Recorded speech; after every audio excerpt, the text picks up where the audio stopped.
ಸನ್ಮಾನ್ಯ ಸಿದ್ದರಾಮಯ್ಯನವರು ಕರ್ನಾಟಕದ ಇತಿಹಾಸದಲ್ಲೇ ಒಂದು ದಾಖಲೆಯನ್ನ ನಿರ್ಮಾಣ ಮಾಡಿದ್ದಾರೆ. ಈ ಸಾಲ ಮಾಡೋದರಲ್ಲಿ ಯಾರು 1 ಲಕ್ಷನ ಕ್ರಾಸೇ ಮಾಡಿರಲಿಲ್ಲ.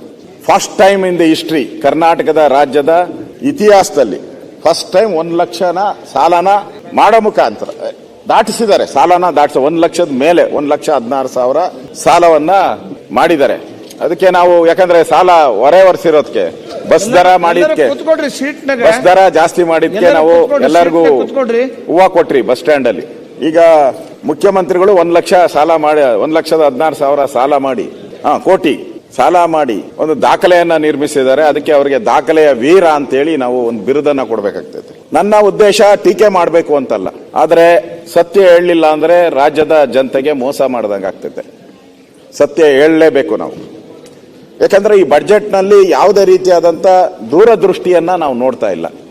ಈ ರಾಜ್ಯದ ಅಭಿವೃದ್ಧಿ ಆಗಬೇಕು, ಈ ರಾಜ್ಯದಲ್ಲಿ ಸಂಪನ್ಮೂಲ ಜಾಸ್ತಿ ಆಗಬೇಕು, ಆದಷ್ಟು ಜನಗಳಿಗೆ ಸೌಕರ್ಯ ಇರತಕ್ಕಂತ ಅಭಿವೃದ್ಧಿ ಕಾರ್ಯಕ್ರಮಗಳನ್ನ ನಾವು ಮಾಡಬೇಕು. ಆ ರೀತಿಯಾದಂತ ಯಾವುದೇ ಯೋಜನೆಗಳಿಲ್ಲ, ಎಲ್ಲ ತಾತ್ಕಾಲಿಕ. ಒಟ್ಟಾರೆ 2025-26ನೇ ಬಜೆಟ್ ಏನಿದೆ, ಈ ಬಜೆಟ್ ಅಭಿವೃದ್ಧಿ ಪೂರಕವಾಗಿ ಏನಿಲ್ಲ. ಅಭಿವೃದ್ಧಿ ಕಡೆ ಗಮನ ಹರಿಸಿದ ರೀತಿಯಲ್ಲಿ ಮುಖ್ಯಮಂತ್ರಿಗಳ ಈ ಬಜೆಟ್ ಅನ್ನು ಎಲ್ಲೂ ನಾವು ಕಾಣಕ್ ಸಾಧ್ಯನೇ ಇಲ್ಲ. ಈ ಬಜೆಟ್ ವೋಟ್ ಗಿಟ್ಟಿಸ್ಕೊಳಕ್ ಎಷ್ಟು ಬೇಕೋ ವೋಟ್ ಗಿಟ್ಟಿಸ್ಕೊಳೋ ಕಡೆ ದೃಷ್ಟಿ ಜಾಸ್ತಿ ಇದೆಯಾ ಹೊರತು ರಾಜ್ಯದ ಬೆಳವಣಿಗೆಯನ್ನ ಅಭಿವೃದ್ಧಿಯನ್ನ ಇಟ್ಕೊಳೋ ಕಡೆ ಅವ್ರ ದೃಷ್ಟಿ ಇಲ್ಲೇ ಇಲ್ಲ. ಕರ್ನಾಟಕದ ಮುಂದಿನ ಭವಿಷ್ಯ ಯಾವ ರೀತಿ ಇರಬೇಕು ಅನ್ನೋದು ಅವ್ರ ತಲೆಯಲ್ಲೇ ಬಂದಿಲ್ಲ. ವೋಟ್ಗೋಸ್ಕರ ಮಾಡಿರೋಂತ ಬಜೆಟ್ ಇದು. ಇದರಲ್ಲಿ ಬೇರೆ ಏನು ಕಾಣಲ್ಲ.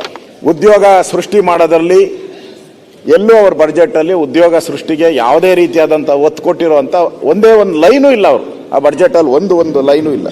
ಮತ್ತೆ ಬೆಳವಣಿಗೆ ಶೂನ್ಯ ಆಗಿದೆ. ಆರ್ಥಿಕ ಬೆಳವಣಿಗೆ ಶೂನ್ಯ, ಕೈಗಾರಿಕಾ ಬೆಳವಣಿಗೆ ಶೂನ್ಯ ಆಗಿದೆ.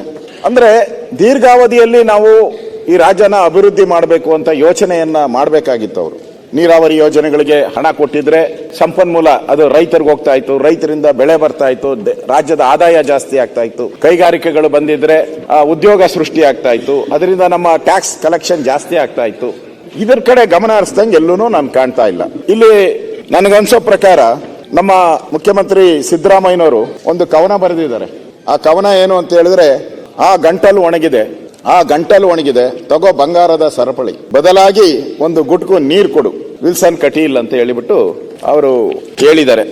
ಆದ್ರೆ ಇವಾಗ ಅವರು ನೀರು ಕೊಡು ಅಲ್ಲ, ವಿಷ ಕೊಡು ಅನ್ನೋ ಸ್ಥಿತಿಗೆ ರಾಜ್ಯದ ಜನ ಬಂದಿದ್ದಾರೆ.